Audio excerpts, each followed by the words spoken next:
제따와나 선 원장 일묵스님은 주류의 길을 버리고 비주류가 됐다. 주류에서 비주류가 되는 것은 쉽지 않은 일이다. 누릴 수 있는 권력과 혜택은 물거품처럼 한순간에 사라지고 수많은 소외가 항상 주변을 맴돌게 된다. 엄청난 인내가 필요한 것은 물론이다. 그래서 사람들은 주류에 속하거나 또는 그 언저리에 머물기를 바란다.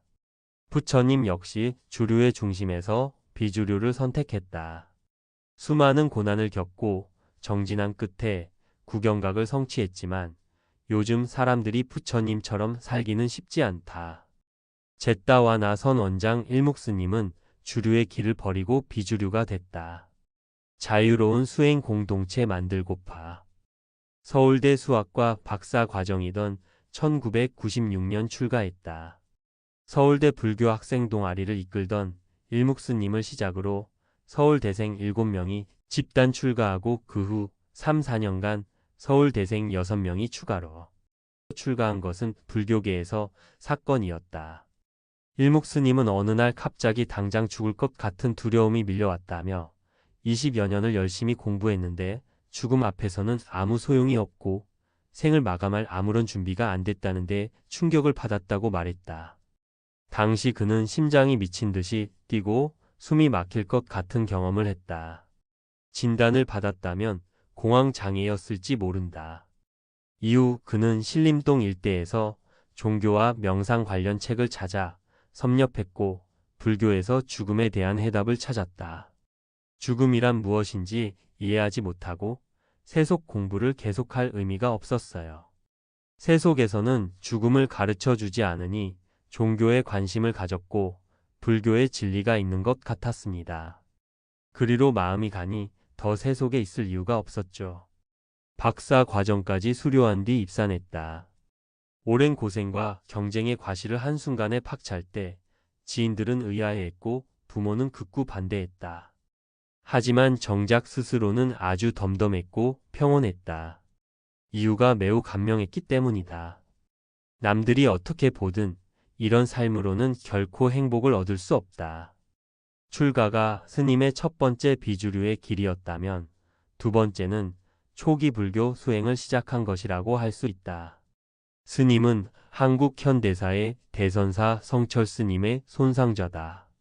근본주의에 가까운 선수행관을 가졌던 성철 스님의 뜻을 어기고 초기 불교를 선택한 순간 많은 사람들은 놀랄 수밖에 없었다.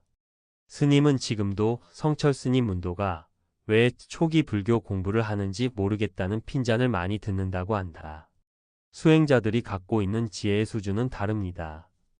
화두 위주로 수행하는 한국 불교에 관해서는 장점이 많지만 너무 어렵습니다.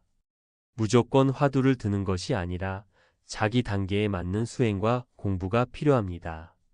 스님은 출가 초기만 해도 범어사 강원을 졸업하고 봉암사 등 제방에서 참선 수행을 했다. 참선 공부를 하는 제가자들과도 같이 수행하기도 했다. 그러다 2005년 미얀마 파욱 국제 명상센터에서 3년간 수행했다.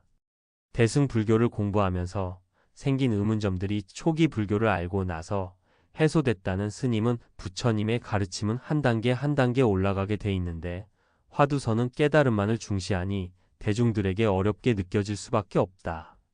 수행은 처음도 좋고 중간도 좋고 끝도 좋다고 한다.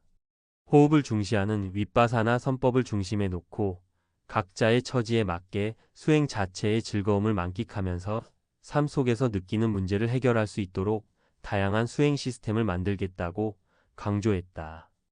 그래서 스님은 2008년 서울에 제따와나 선원을 열었다. 제따와나는 부처님이 가장 오랜 기간 머물렀던 기원정사를 뜻하는 팔리어다. 그리고 현재는 강원도 원주시 푸른솔 명상센터에서 숨 붓다의 호흡 명상 수련회를 주관하고 있다. 스님은 21세기는 동양의 정신문화와 서양의 과학이 만나 인간의 건강과 행복에 대한 새로운 이정표를 제시하는 통합의 시대라며 그래서 다양한 수행 전통과 서양 심리치료의 성과들을 진지하게 배우고 이해함으로써 현대에 맞는 수행법을 찾아내 인류에게 제시하는 것은 수행자들의 당면과제라고 말했다. 그래서 스님은 제따와나 선언은 부처님 당시의 정신을 계승하면서 현대에 맞는 수행 공동체를 창출하여 앞서 제시한 과제들을 이루어낼 계획이라고 덧붙였다. 지혜와 자비는 수행자의 덕목인데 한국 불교는 깨달음을 강조하는 과정에서 자비 사상이 약화된 것 같습니다. 제가 만난 세계적 수행자들은 부처님 당시 제자들이 그러했듯 자비롭고 따뜻했습니다. 자유롭게 부처님의 가르침에 대해 법담을 나누며 삶의 문제도 해결할 수 있는 공동체를 만들고 싶습니다. 주류와 비주류를 구분하는 것이 어리석은 것일 수 있다는 생각을 하게 한 일묵스님의 결의와 다짐을 보면서 가나성과 윗바사나가 통하고 초기 불교와 대승 불교가 어우러지는 한국 불교를 기대해 본다. 처음에는 불교학자와 수행자 그리고 심리치료 전문가들이 뜻을 함께하여 불교와 정신치료라는 이름으로 수년간 활동을 해왔다. 그러던 중 2007년 여름 수련회를 계기로 부처님 당시의 정신을 계승하면서 현대에 부합하고 사부 대중이 함께할 수 있는 승가 공동체 결성을 위한 모임을 결성하기로 뜻을 모았다. 공동체의 명칭은 제따와나로 결정되었다. 현대는 갈등과 대립의 구조 속에서 이기적인 삶의 형태가 늘어가고 더불어 사는 공동체의 의미가 점점 퇴색해져 가고 있다. 이는 제가의 삶에서 뿐만 아니라 대중생활이 강조되는 승가의 삶에서도 점점 나타나고 있는 현상이다. 이러한 때에 건강한 불교 수행 공동체의 창출은 큰 의미를 지닌다고 할 수 있다. 훌륭한 수행자가 많이 배출되면 부처님의 정수가 끊어지지 않고 지속될 것이다. 중도 수행은 정견에서 시작.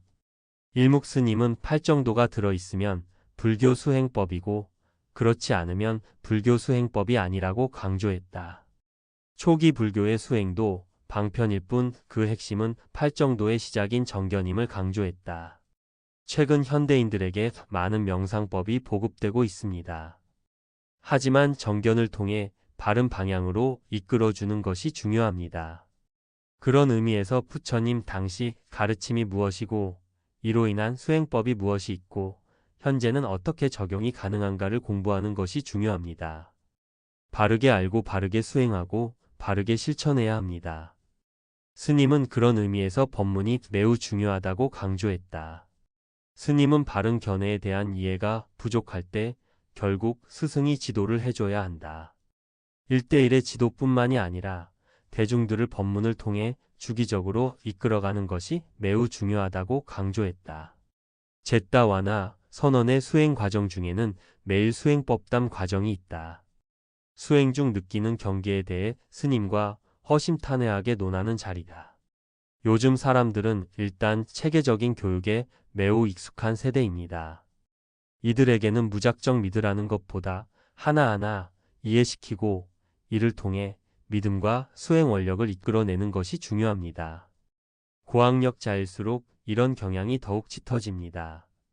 결국 우리네 스님들이 이들을 보다 쉽게 이해시키고 설명하여 신심까지 이끄는 방법을 꾸준히 발전시켜 나가야 하는 과제가 있습니다. 저는 그 해답이 팔정도에 있다고 생각합니다. 부처님께서 이미 당시 고학력자들, 체계적인 학습에 익숙한 이들을 위해 정립해 놓은 불교 사상입니다. 이를 잘 활용한다면 또 다른 포교의 방안도 될 것입니다. 앞으로는 이런 공동체에서 학습과 수행을 널리 펴는 리더들을 배출하는 것이 목표입니다. 부처님 당시 가르침의 근간의 팔정도와 사성제 수행을 널리 펴는 이들을 배출해 한국 불교의 근간이 될 수 있도록 하고 싶습니다. 제따와나 선언을 돌아 나오는 길, 선언에 모인 초심자들의 얼굴이 편안해 보였다. 부처님 당시 부처님 법을 듣기 위해 기원정사를 찾은 대중들의 얼굴이 이랬을까 생각하며 발기를 재촉했다.